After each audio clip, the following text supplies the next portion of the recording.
Welcome back, y'all. So today's video is going to be about the Supra on having the wheels on. I got them on, I have to say, like a week ago. Now, in my opinion, the car's appearance changed a lot.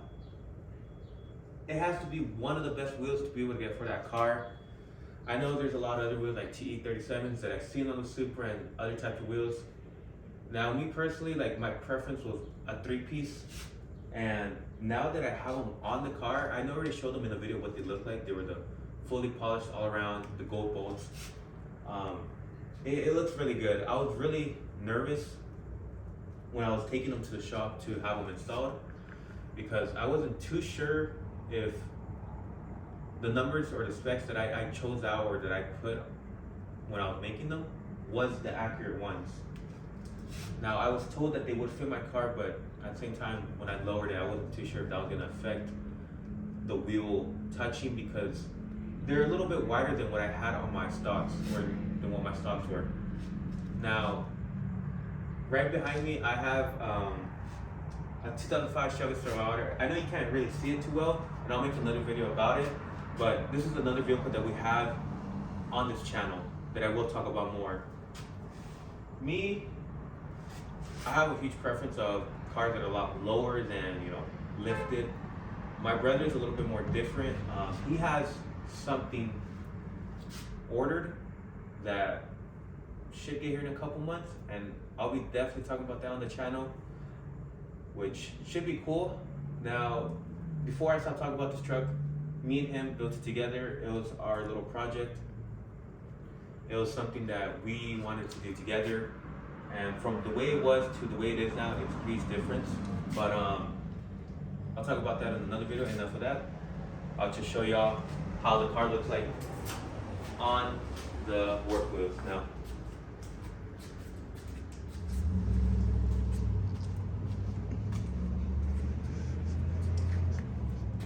Now, I had already lowered it. I can't remember too well. I think it was like a 1.3 in the front, like a 1.5 in the back. So it wasn't too much of a low. But this is how it sits right now. As y'all can see, it's not too bad, but the type of low I have, I actually do like it a lot because before, when I had a different type of tires and I hit a bump, it would smack underneath in the back. So I'm pretty sure that was more like rubbing on like the inner wall, and that wasn't too good. I think those tires only lasted me like 9,000 miles, so I had wire showing. I know this car already comes with camera, and realistically that's how long the tires last you. But yeah, that's that. Now, I think the other day I got an email about the carbon fiber fender that I bought for this part right here.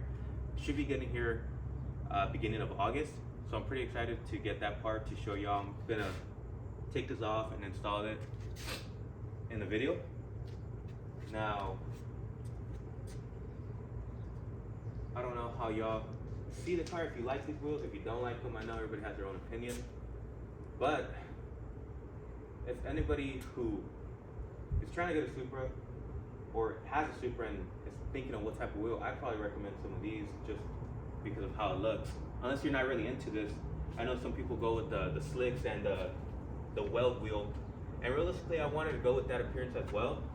It's just that I live in California and I'm not really racing this car.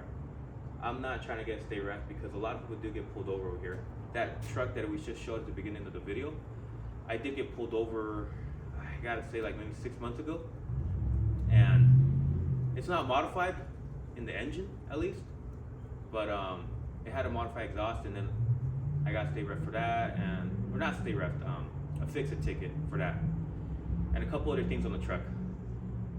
But living here, I'm not too much of a fan to modify the engine. Not that I don't want to, I really do. It's really easy. All you need is a tune, a downpipe, intake, spark plugs, and something else, and I'll probably be like close to 500 wheel horsepower. But like I said, living in California, I don't want to get pulled over and have this car stay ref. Now, I might do it in the future, but I might not at the same time. It's a 50-50. Right now, I'm just gonna focus on cosmetics.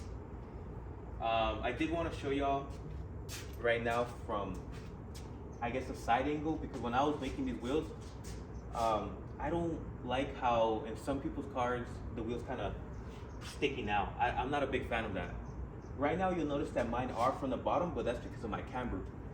From the top, it's lined up with my fender, so it fits perfectly if my car wasn't cambered. Now, there is some things to do to take off the camber, which I might do in the future, just because I'm not a huge fan of how these tires go out.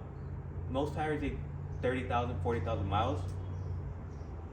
I mean, people who have like these BMWs, Mercedes, and I even think the Audis, like the German engineering, those cars, tires go out maybe like 15,000 miles. And I'm not a big fan of that. I just don't like going through tires that much. My car has 16,000 miles after 2 years. I don't drive it as much because when I first got it, the job I had, there was people scratching the cars. So I didn't want to drive my car. I didn't want to risk getting my car scratched, so I was using my daily. And I kind of saved myself not putting miles on this car for like the first 4 months, 5 months of owning it.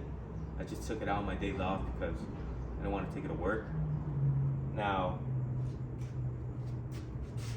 I'll show y'all what I mean about the wheel.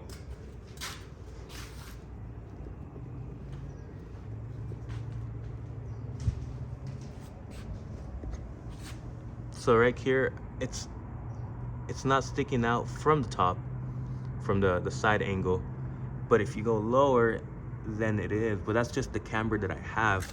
It's not like the wheel sticking out. So if I were to fix my camber, the bottom will look like the top. It's just that it takes a good amount of money to do that as well. You have to mess with the control arms, and then, or by adding some control arms and then adjusting some other things. But for right now, I'm just gonna slowly keep it like this and use the car. So far, the only real things I've really done to this car was the wheels, the steering wheel, lowered it, the wing. I'm already looking into hoods to change out. I'm also already, like I said, getting that side fender. There's not too much. I have a steering wheel that's different from the one that comes with the car, of course. Right here, it was a gift from my brother, and he installed it for me as well. But right there is the car with the wheels, and I personally love the car, the way it looks, the way it sits now. I think it's a perfect wheel to have. We also have over here a 1993 Ford F-150 Lightning. Now this one's currently getting fixed as well. When we bought it, me and my brother, it would overheat, and it has two gas pumps, two gas tanks, and only one of them was working. So we already fixed one of the tanks. Right now my brother's in the process of fixing the overheating, but we'll talk about that truck more down the line. My brother's a huge fan of this type of body style. He's always liked the more boxy look, and that's one of the reasons why we bought it. I personally I like that it was a Lightning. It's the first generation of the Lightning.